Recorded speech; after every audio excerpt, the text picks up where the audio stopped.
Namaskar, my dear friends. Once again, I'm back with my history channel, History Made Easy by Yogesh Kumar. I'm a teacher at Jan Bharati Megavati Vidyalaya. Today, we are going to take chapter Colonialism and Countryside. And for the session 2022, 21-22, this chapter has some portion of this chapter has been deleted. So I'm there with the chapter which is coming for the exams or that are going to happen in 2022. So, dear friends, you see that again I have divided the chapter into questions. I have framed certain questions with their answers. So, in this first question, why zamindars were not able to pay revenue to the Britishers, that whole process has been explained here. And in question number two, company took many steps so that they were able to control over zamindars. So, if zamindars would be under their control, it would be easy for them to control the whole system because zamindars were the main part of the agrarian society. Coming back to slide number two, here I've taken two questions. One is permanent settlement, and second question is why jotedars a powerful figure in many areas of rural Bengal. So there are two categories. One in zamindar that with whom Britishers had uh, permanent settlement, and there was another rich, influential group of peasants, which was known as Jotidars. So, was there a tussle between Jotidars and Zamindars, and how they were powerful? That has been beautifully explained and very simply explained in this particular question. And here, this revenue system was being introduced by Britishers in Bengal. So, what were its features? That has been very categorically told to you. So, these four questions, if you are able to do, then we can move to the slide number. Next, third.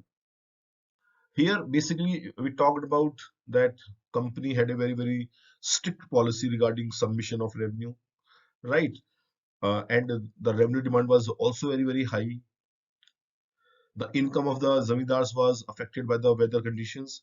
But in spite of all those reasons, क्या वो तरीके थे जिससे जमींदार जो थे वो अपनी जमींदारी को रिटेन कर पा रहे थे how they were able to retain their zamindaris so here we have mentioned about fictitious sales we have talked about agents of zamindars they manipulated the auctions then they were attacked by lathas if people used to come from outside rayas were bound to zamindar by sense of loyalty kisan farmer जमींदार से जुड़ा रहता था and slowly and steadily zamindars were consolidating their power.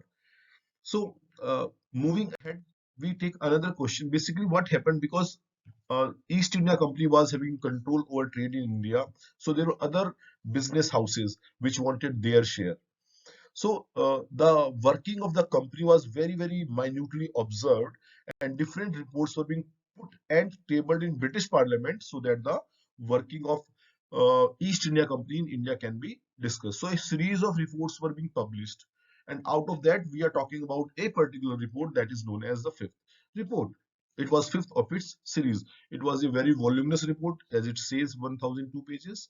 Then many groups wanted share in India trade, so they were trying to figure out, trying to show that how company was mishandling Indian affairs, how they were deep into corruption. So all those things were being discussed in that particular report. One important thing that after that, the British Crown took certain steps so that they can regulate the working of the company. And what did it say? It says that the Jamindari system is collapsing, but it was far away from truth because in the previous question we just discussed that somehow zamindars were able to retain their control over their zamindari. So this, see, as a student of history, I keep on telling in my class also that we should not be dependent on one sources. Yes, fifth report is an important document to study the agrarian society. Yes, fifth report is important to know the malfunction of the company. Yes, fifth report is important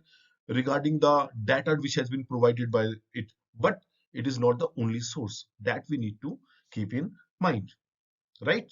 आगे चलते हैं.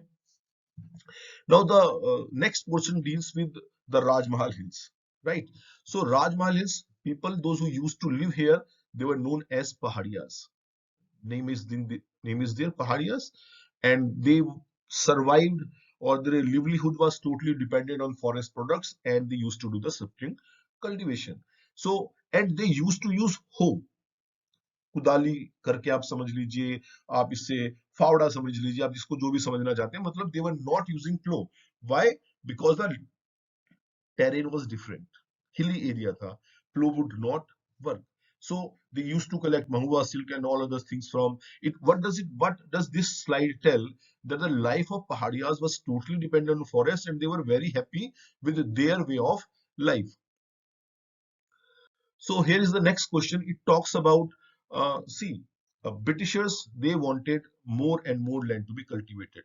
Pahadiyas, they only used land only so that they are able to fulfill their needs. So they were not aggressive cultivators. Basically, जो पहाड़ियास थे, they were not aggressive cultivators.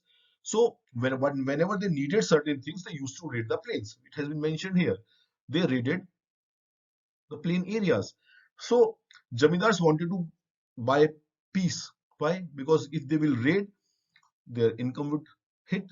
So they wanted peace with the Pahadiyas. So later on, Britishers, along with Jamindars, they followed a policy of extermination. A brutal policy was being followed that has been explained here.